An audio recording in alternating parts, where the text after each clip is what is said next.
the miner's canteen, an ode to the crow and the pitcher. The mine did not collapse all at once. No, it died in stages, like an old man, wheezing and gasping out his last breath.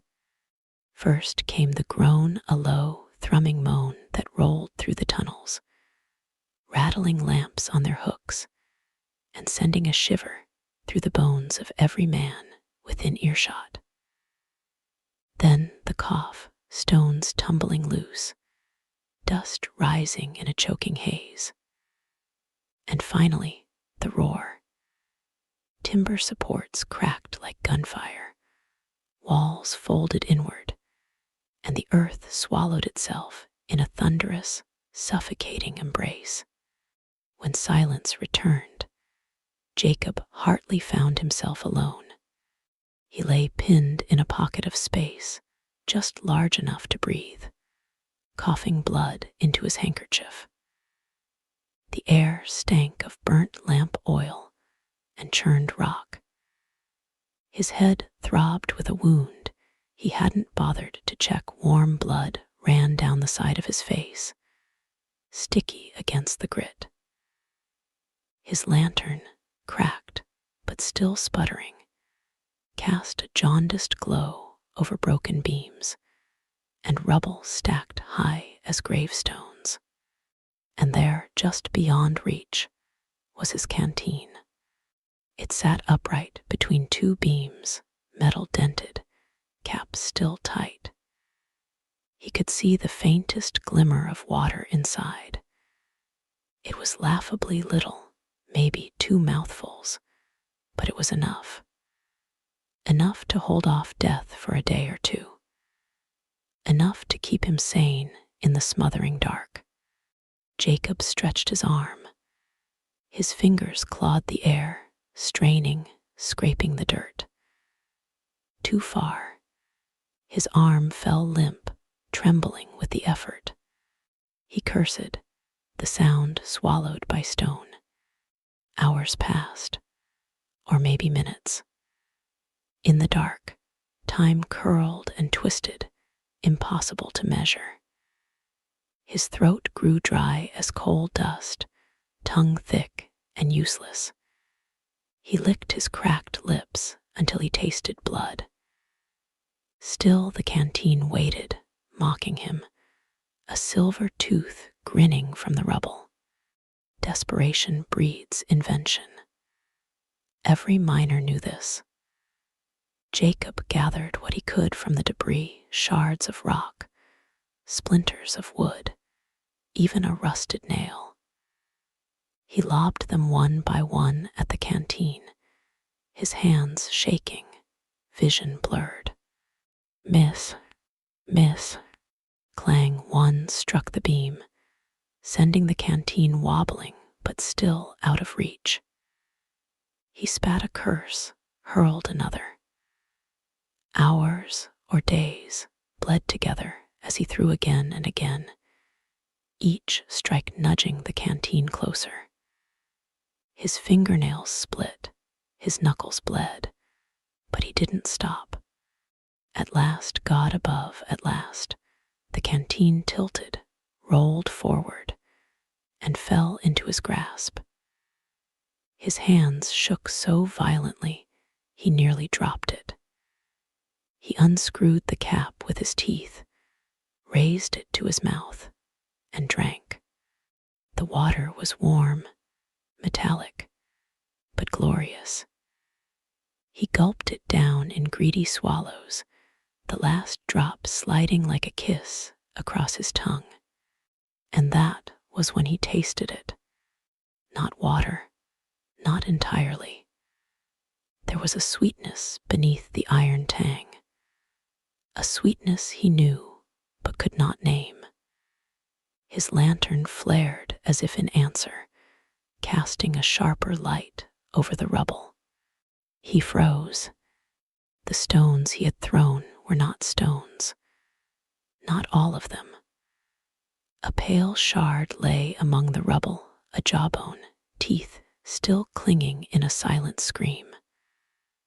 Another fragment, splintered and white, jutted from the dirt. Bones. He had been lobbing the dead at his salvation. The water had seeped through them, carrying their taste.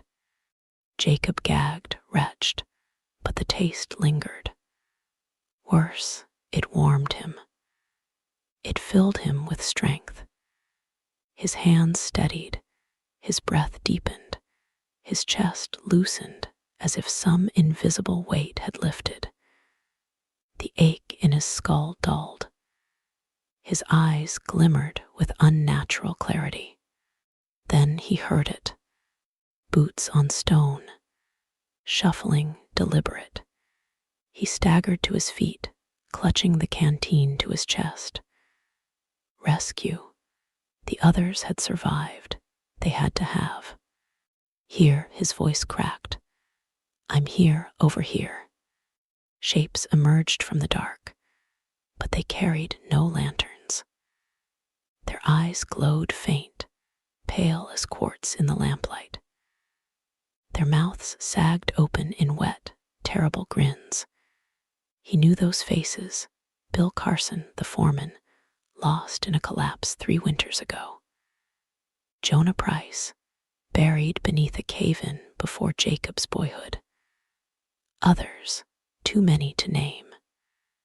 Men the earth had claimed long before tonight. They did not speak. They only stared at the canteen in his hands. Jacob backed away until his shoulders pressed against stone. The dead stepped closer, boots crunching on gravel. Their hollow eyes glittered. Their smiles widened. He raised the canteen like a weapon, though it was empty now. Stay back, he croaked. Stay away from me. But they did not move to strike. They only watched, and in their silence he understood. They weren't there for the canteen. They were there for him. He had drunk their sustenance. He had swallowed the grave. His lantern sputtered, nearly died. He clutched it, breath coming fast. Please, he whispered, though he didn't know if he was begging them or God.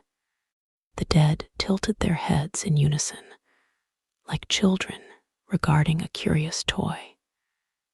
Then, slowly, they stepped aside, and there in the narrow gap beyond them, Jacob saw it.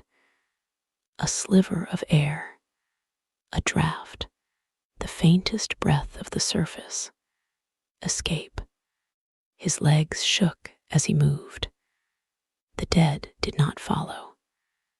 They only turned their hollow faces, eyes glowing faintly, and watched as he crawled through the gap. Rocks tore his skin, dust filled his lungs, but he pushed, pulled, dragged himself upward toward the breath of night. When he burst into the cool air, he sobbed. Stars glittered above the black mouth of the mine. The wind touched his bloodied face like a mother's hand. He collapsed on the dirt, clutching the canteen to his chest, gasping like a newborn. By dawn, the rescue crew found him. He was pale, wild-eyed, but alive. A miracle, they called it. He survived the cave-in when no one else had. They asked how, but he only muttered of stone and darkness, of water that was not water. They laughed nervously, patted his back, carried him home. Weeks later, Jacob walked the streets of town. He smiled at neighbors, nodded at friends. But the people of Marlowe's Hollow whispered when they thought he wasn't listening. His eyes were strange now, pale as quartz. He seemed stronger, younger even, though his laugh was hollow, like a pick striking stone. At night, he sat alone with the canteen. He tipped it back, though it was empty, savoring the ghost of the taste. His tongue burned for more, and in the quiet hours, when the wind curled through the trees, he swore he heard boots on gravel coming closer. Waiting. Moral of the story: when thirst drives invention, beware what you swallow, for some hungers never leave you